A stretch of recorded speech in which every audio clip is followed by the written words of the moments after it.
कि हर जिले में दलितों के लिए, आदिवासियों के लिए 100-200 बच्चों का इंग्लिश मीडियम स्कूल खोलो और जो दलितों में दलित है सिर्फ उसी को अंग्रेजी पढ़ाओ। विदेश जाने के लिए 1000 बच्चों को फेलोशिप दो और बिना कंडीशन के दो। क्रीमी लेयर नहीं चलेगा। आज क्या है, एक हाथ से दे रहा है, एक हाथ से ले रहा है। SC ST का जो विदेश का स्कॉलरशिप है 8 लाख रुपया का उसका स्लैब बना हुआ। 8 लाख से ज्यादा है तो आप एलिजिबल नहीं होंगे। 8 लाख तनख्वाह। एक जो क्लास 4 एम्प्लॉइज है उसकी भी 8 लाख रुपए है। एक क्लर्क है उसका 8 लाख से ज्यादा है। तो जो कर सकता है उसको नहीं देंगे और जो नहीं कर सकता है उसको बोलेंगे कि नहीं आपके लिए हम सामाजिक न्याय कर रहे हैं। अरे इंग्लिश भाई एक काम करो ना, 1000 बच्चों का विदेश भेजो ना। किसने रोका? किसने रोका? 200 बच्चों का इंग्लिश मीडियम स्कूल खोलो, किसने रोका? तो हमारे समाज में, मैं अपने समाज को ज्यादा इसके लिए जिम्मेदार मानता हूँ, इसलिए कि ये सब डिमांड में नहीं है, इसके लिए धरना प्रदर्शन नहीं है, इसके लिए लड़ाई नहीं है। तो आपके बच्चे नहीं पढ़ेंगे। एक बार बताओ, सरकारी स्कूल में पढ़ के, बिहार उत्तर प्रदेश के स्कूल में पढ़ के कौन बच्चा नीट का एग्जाम पास कर लेगा? मुझे बताओ है? तो ये जहां पर असली लड़ाई है वो लड़ाई एजुकेशन की है। बाबा साहब का पहला स्टेटमेंट क्या है? शिक्षित बनो। और ये सरकार ये RSS के फिलॉसफी पे चलती है। ये आपको कुपड़ अनपढ़ ये बनाने की इसकी पूरी तैयारी है। इसलिए आह्वान करो। बार बार आप देख रहे हो हम एजुकेशन पे फोकस देते हैं। मैं कोई इंग्लैंड से आया हूँ, मैं भी गांव से आया था। अगर मैं यहाँ अंग्रेजी नहीं सीखता, पढ़ता नहीं, MA पास नहीं करता, नेट नहीं करता, तो मैं क्या प्रोफेसर बन जाता? कि BA पास करते हैं प्रोफेसर लग जाते हैं? आरक्षण से ही बने हैं। तो अपना भी तो मेरिट दिखा लो, जनऊ वालो, आओ ना।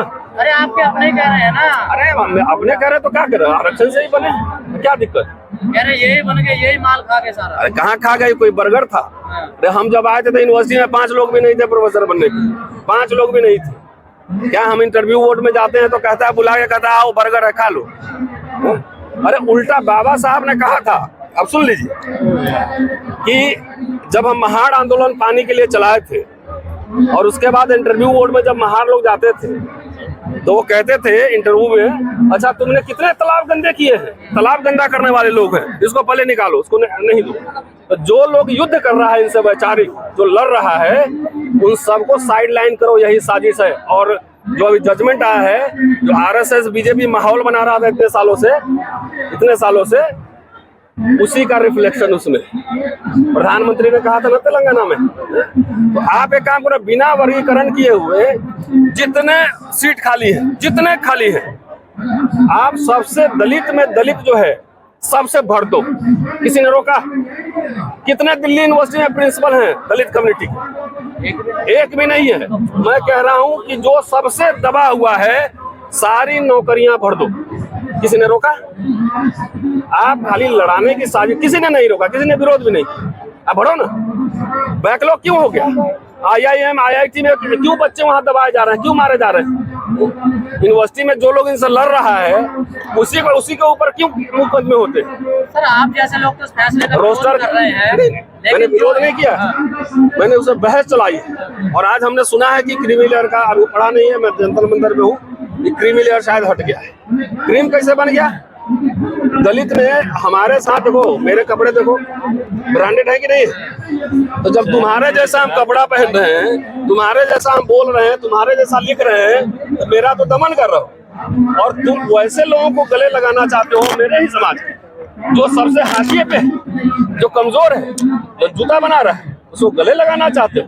भेड़िया की चाल हम समझते हैं। भाई हम तो प्रोफेसर हैं, तो रोस्टर की लड़ाई किसके लिए लड़े? ये बताओ ना। मुझे तो नौकरी ऑलरेडी है। रोस्टर की लड़ाई किसके लड़े थे? कि हमारे आने वाली पीढ़ियां SC ST OBC किसी जात के लिए लड़े थे क्या? लाखों हजारों बच्चों को नौकरियां मिली कि नहीं? उससे एक जात के लिए लड़ा गया था कि जमात के लिए लड़ा गया था? SC ST OBC सबके लिए लड़ा गया था। और उसका लाभ सबको मिला कि नहीं मिला?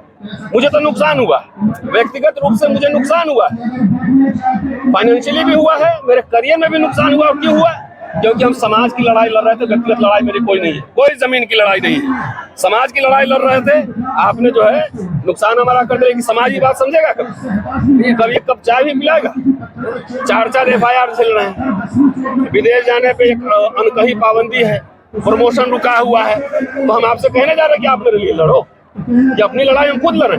ये सब क्यों हो रहा है? क्योंकि सारे वंचित जमात की एक जाति की लड़ाई नहीं लड़ी जा रही है, सारे वंचित जमात की लड़ाई लड़ी जा रही है। इसका भुगतान हम लोग व्यक्तिगत करते हैं, लड़ते समाज के लिए। कीमत कैसे चुकाते हैं? व्यक्तिगत। तो ये समाज को तैयार होना जरूरी है। अपना अपना स्वार्थ, निजी स्वार्थ छोड़ो, लड़ो, और सबसे पहले शिक्षा के लिए लड़ो ना। हमारे बच्चे अगर स्टीवेंस कॉलेज में पढ़ेंगे, मॉडल स्कूल में पढ़ेंगे, तो तुम्हारे यहाँ नौकरी क्या करेगा यार? ऑक्सफोर्ड कैम्ब्रिज जाएगा तो विदेश में पढ़ेगा, विदेश में नौकरी करेगा। अब विदेश में जाके एमपी बनना है ना, प्राइम मिनिस्टर भी बन रहा है। तो हमारे बच्चे जाकर इंग्लैंड में क्यों नहीं सांसद बनेंगे, क्यों नहीं मिनिस्टर बनेंगे? सब निकलो यहाँ से, जाओ पढ़ो। तो एजुकेशन मार रहे हो, कह रहे हो देखो मलाई तुमको मैं दे रहा हूँ। तो पढ़ाई होगा नहीं, किसी भी जात का हो। एक स्कूल बीजेपी सरकार ने खोला होगा दलितों के लिए, ट्राइबलों के लिए, ट्राइबल्स के लिए। एक स्कूल बताओ मुझे। स्कूल कॉलेज सब बर्बाद हो रहे हैं। अयोध्या में खुला था। हाँ, जाके वहाँ पे जो क्रीमी लेयर दलित है, जो रिटायर करेगा ना, तो वहाँ पे जाएगा तो उसको बोले जन्म दिया जाएगा, उसको अंगवस्त्र दिया जाएगा, उसको मुख्य